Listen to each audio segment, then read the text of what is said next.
Ok. Le peuple de Dieu, que Dieu vous bénisse.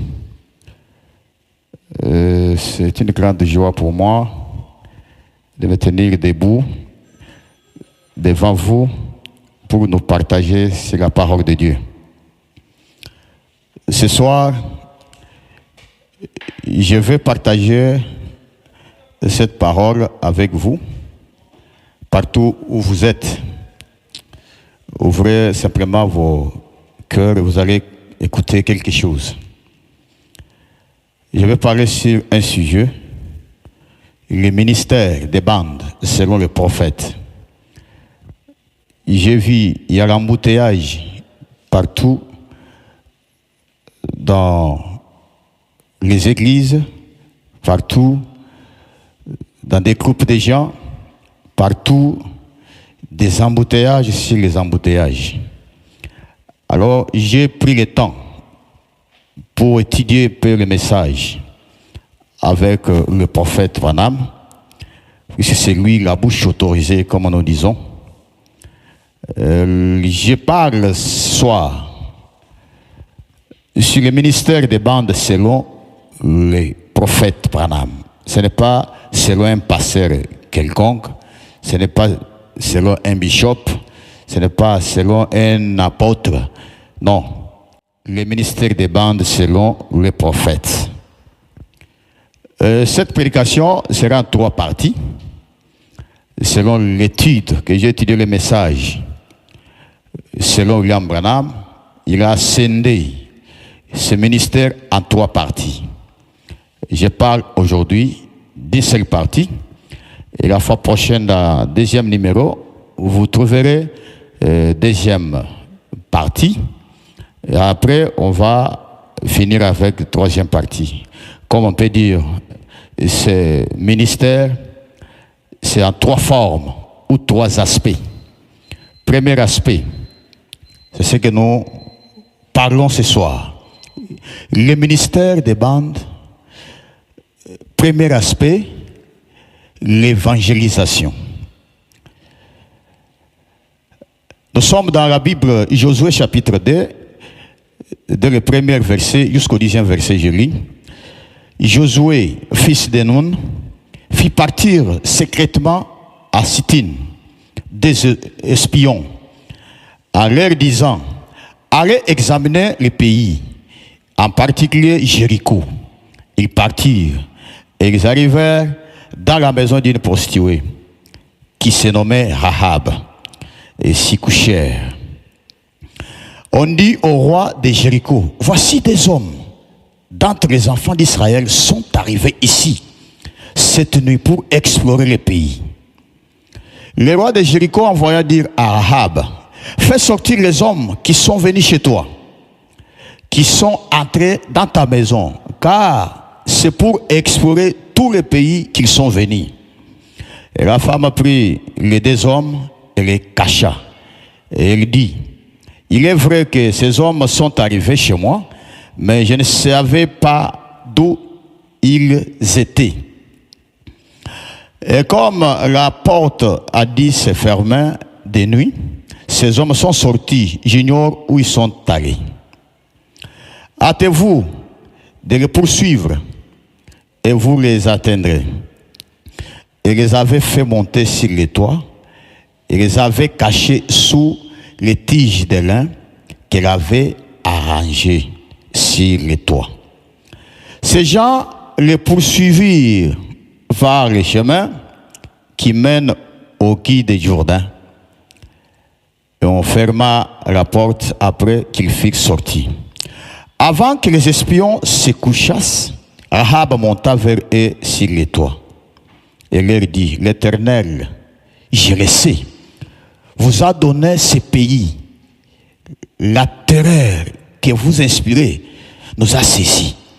Et tous les habitants du pays tremblent devant vous. Car nous avons appris comment, à votre sortie d'Égypte, l'Éternel a mis assez devant vous les eaux de la mer Rouge, à sec. Et comment vous avez traité les 2 rois, les Amoréens, au-delà du Jourdain, Sion et au Gog que vous avez dévoués par l'interdit. Que Dieu bénisse cette parole que nous venons de lire. C'est avec cette parole que le prophète nous a montré le premier aspect du ministère des bandes. C'est lui, notre modèle, que nous devons suivre.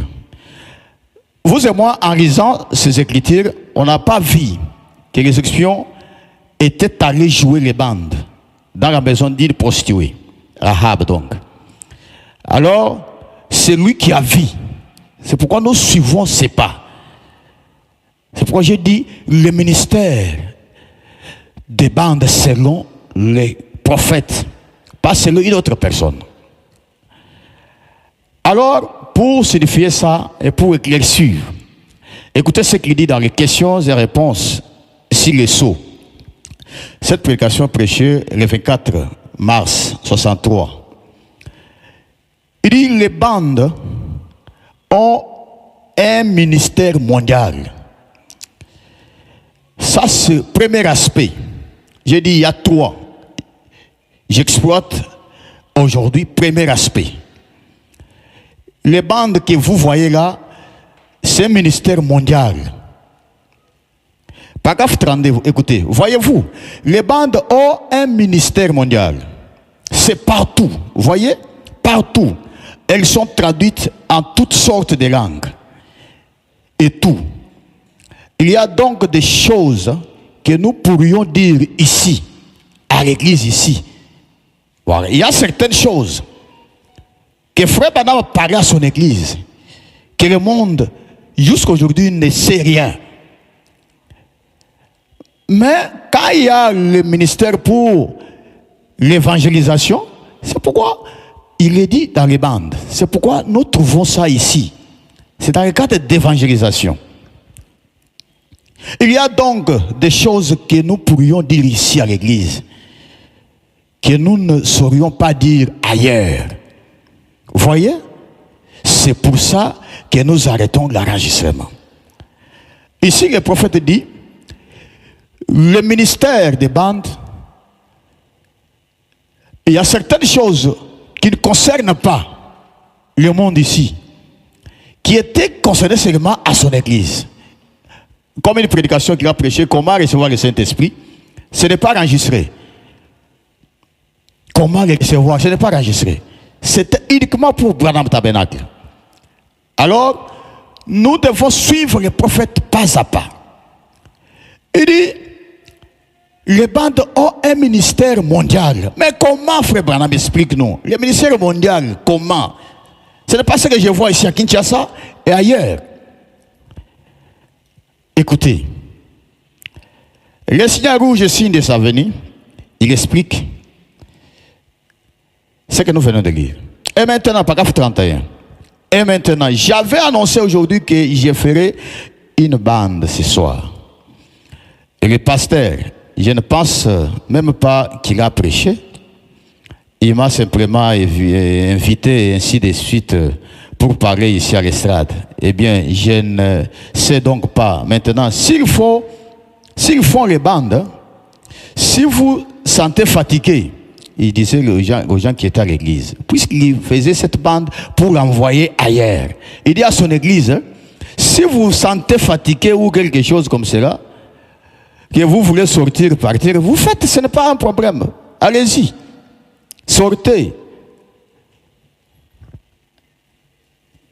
Là aussi, sortez là aussi silencieusement que possible.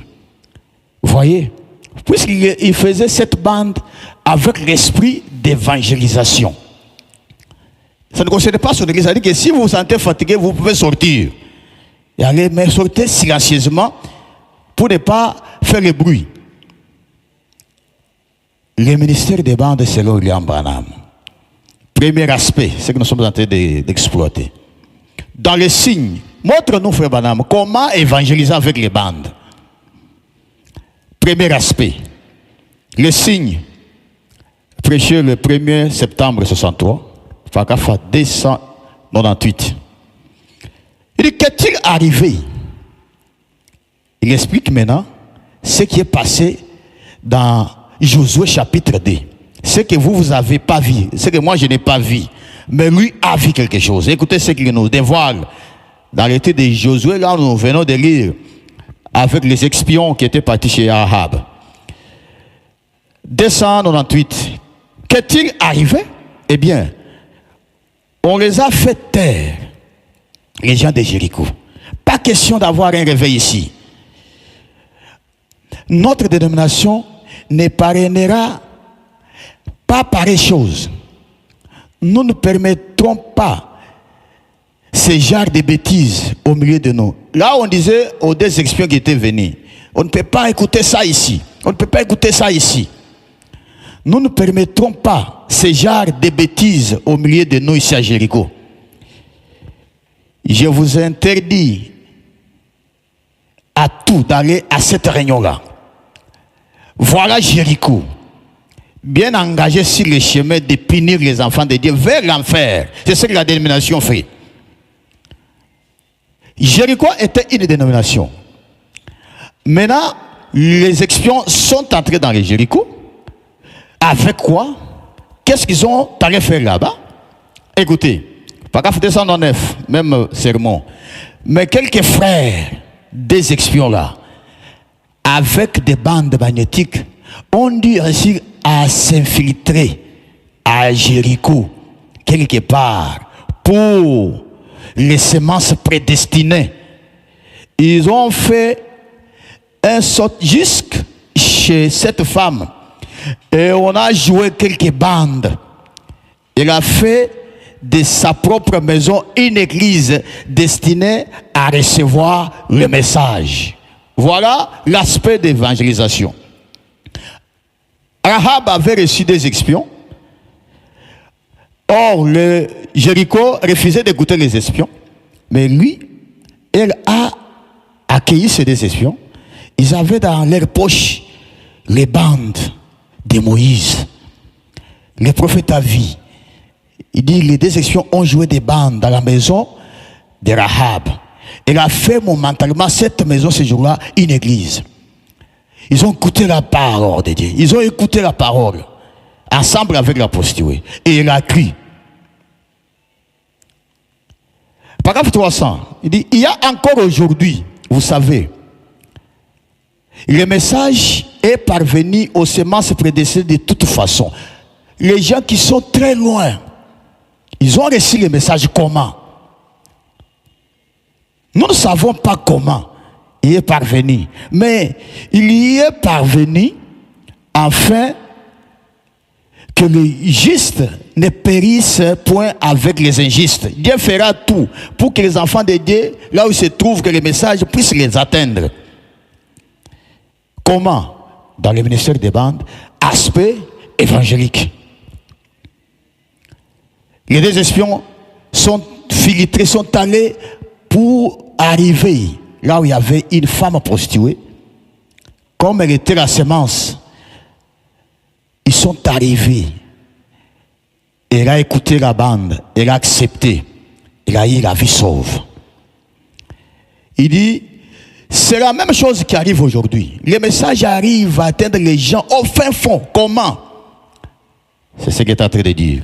Afin que les justes ne périssent point avec les injustes. Et Dieu veille à cela aujourd'hui. Oui, d'une manière ou d'une autre. Les messages s'infiltrent. S'infiltrent.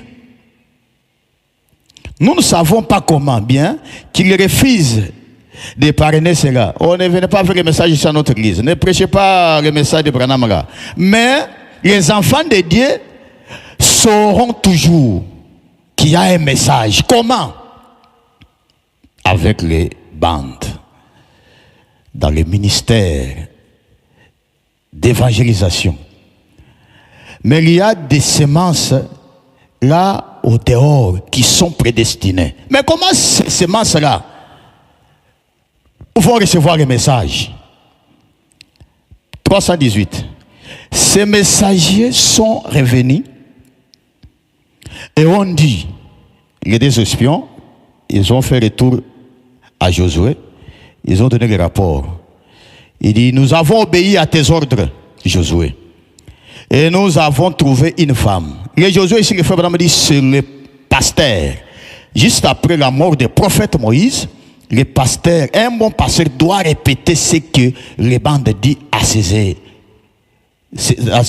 fidèles.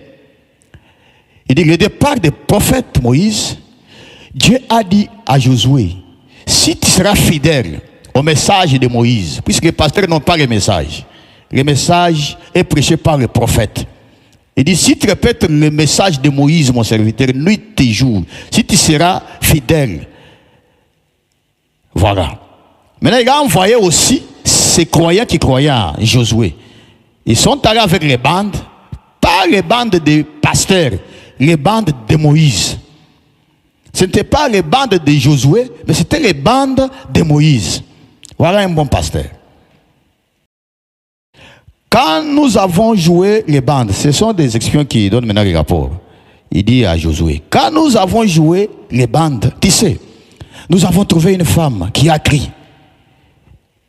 Et nous lui avons dit que tous ceux qui viendraient se placer sous ces signes rouges là-bas, sous les signes, eh bien, cela signifierait, j'ai prêché cela, je vais honorer cela. Josué dit cela, c'est pour cela que je joue. Il dit, excusez-moi, c'est pour cela que je vous envoie. Amen. 319, alors, Dieu a honoré cela. La femme, comme elle avait cru à la voix des bandes, Dieu a honoré cela. Il a sauvé la femme et toute sa famille.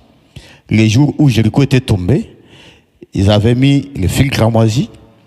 Dieu a honoré la femme qui avait écouté la voix de son serviteur Moïse au travers des bandes. Les bandes amenées par des espions. Il a eu la vie sauve avec toute sa famille. Voilà la base que le prophète nous donne pour le premier aspect, comment évangéliser avec les bandes. Allez filtrer partout, au marché, comme vous allez voir, dans les hôpitaux, dans des écoles, partout, maison à maison. Voilà le premier aspect des bandes. Messieurs, c'est le signe de la fin. Nous tendons vers la fin. Paragraphe 9. Il dit, c'est de cette façon que j'aimerais faire. Le prophète dit, c'est de cette façon d'envoyer les gens avec les bandes que j'aimerais faire. Hôpital à l'hôpital, de maison à maison, et faire jouer des bandes. Amen. Il dit, nous sommes, il dit, vous ici, vous êtes les messagers de ces messages. Vous devez prendre ces bandes et aller évangéliser avec ces bandes, partout. Il dit, je vous donne un exemple de notre sœur, vieille sœur, guide. Le ministère des bandes ne concerne pas seulement les hommes et les femmes. Et les hommes doivent faire la même chose. Il dit, paragraphe 9 ici, que la sœur Kid, qui m'a téléphoné il y a un moment, vous savez ce qu'elle fait? La sœur Kid et son mari, vous savez, ils ont acheté un enregistreur. Savez-vous? Vous savez, fait Kid et son épouse ont à peu près 85 ans, chacun. Ils sont toujours dans les ministères. Savez-vous ce qu'ils font? Ils se sont procurés un enregistreur. Ils prennent mes messages et ils passent l'hôpital à l'hôpital, de maison à maison. Ils font jouer des bandes. Voilà ce qu'on peut appeler ne pas abandonner le travail de Dieu. Voilà. On ne peut pas perdre sa retraite. C'est plutôt garder la foi jusqu'au bout et mourir l'épée à la main. C'est ainsi qu'il faut partir. Il faut prendre des bandes, aller à l'hôpital, prêcher la parole. Vous jouez les bandes, vous expliquez les gens, vous priez pour eux et vous sauvez les gens. Il dit, c'est de cette façon que j'aimerais faire. Il dit, le frère Ben, tout le monde le connaît. Quand on prêche, Ben tape les mains, il dit Amen. Qu'est-ce qu'il fait avec son épouse? Ben et son épouse. Dans la prédication, Dieu change-t-il des pensées au sujet de sa parole? Paragraphe 34. Il dit, Dieu bien-aimé, il prie pour Ben, écoutez, Dieu bien-aimé, nous imposons les mains à notre frère Ben, comme signe que nous l'aimons. Et nous croyons, Seigneur, qu'il désire accomplir une œuvre pour toi. Qu'il peut être envoyé au loin avec ses bandes. C'est ça le ministère que Ben faisait. Afin de le faire écouter à certaines personnes qui habitent les montagnes, dans ces endroits très reculés, où beaucoup d'entre nous ne pourraient probablement jamais arriver. Mais frère Ben avec son épouse, il fréquente cet endroit-là. Nous prions pour lui, alors que le message doit plutôt aller dans le monde entier.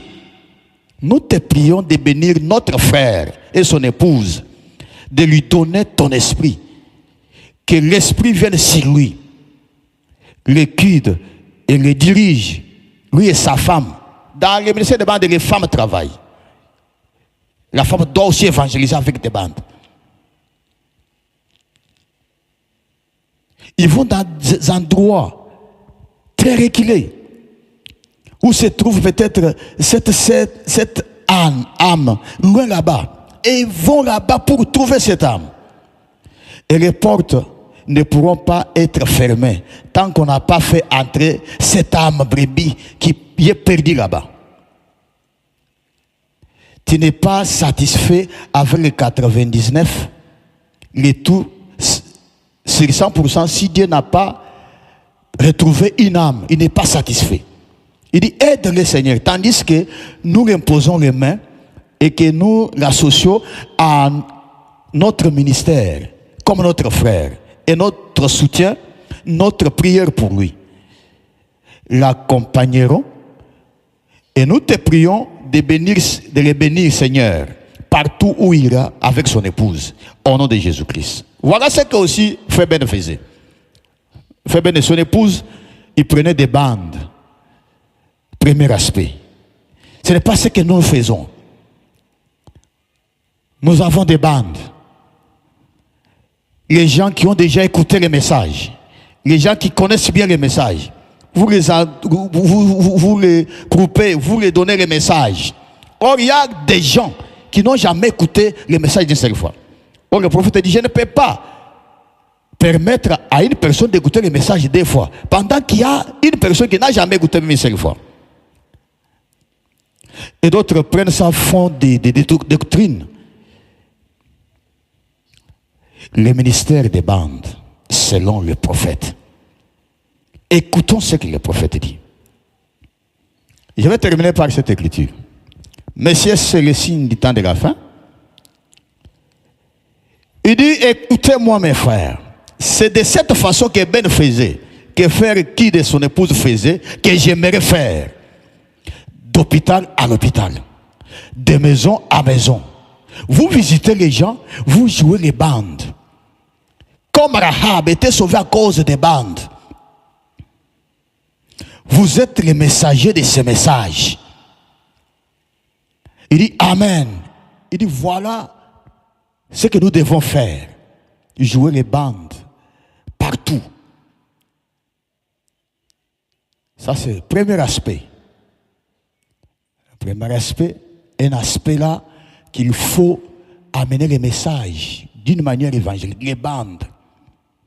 Cette fois tu me trouves moi chez moi, je suis croyant du message. On fait ce vin, on va écouter la bande. Non, ne faites pas ça.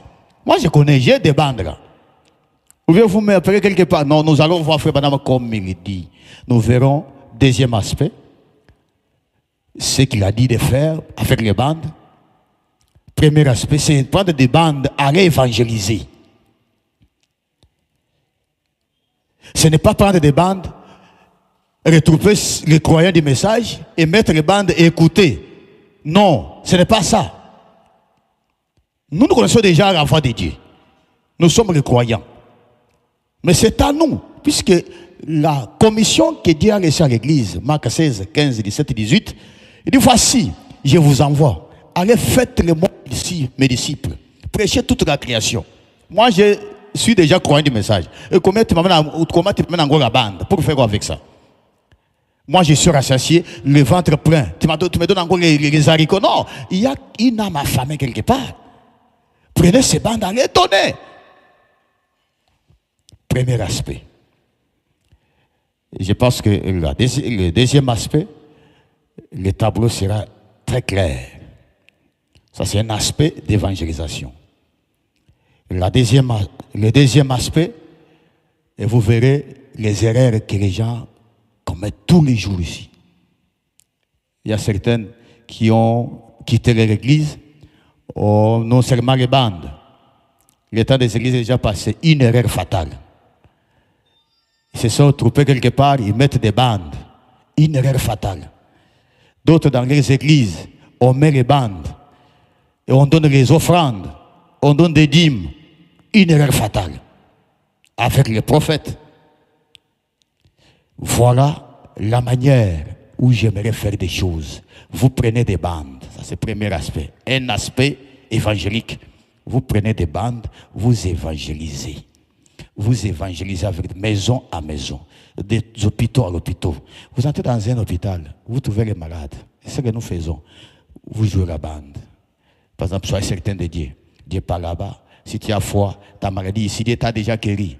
Vous interprétez ça à Lingala, dans l'art que tu connais bien. Et vous priez pour les malades. La voix de Dieu a une puissance. Il y a une vertu derrière cette voix que nous écoutons. Et ça va guérir les malades. Voilà le premier aspect. Pour ce soir, je m'arrête par ici. Et nous attendons un deuxième aspect, toujours sur le même numéro, et vous allez voir. S'il y a une question, il y aura un numéro en bas là, vous allez appeler ce numéro-là. S'il y a une question, le prophète dit, s'il y a une question, il faut poser à celui qui t'a prêché, qui t'a dit la chose. Au lieu d'aller demander à une autre personne. Tu es celui qui a déclaré une citation, une déclaration. Toi, tu veux demander à une autre personne qui commet le péché. Il y aura un numéro, vous appelez sur ce numéro-là et vous aurez la réponse. Que le Seigneur vous bénisse tous.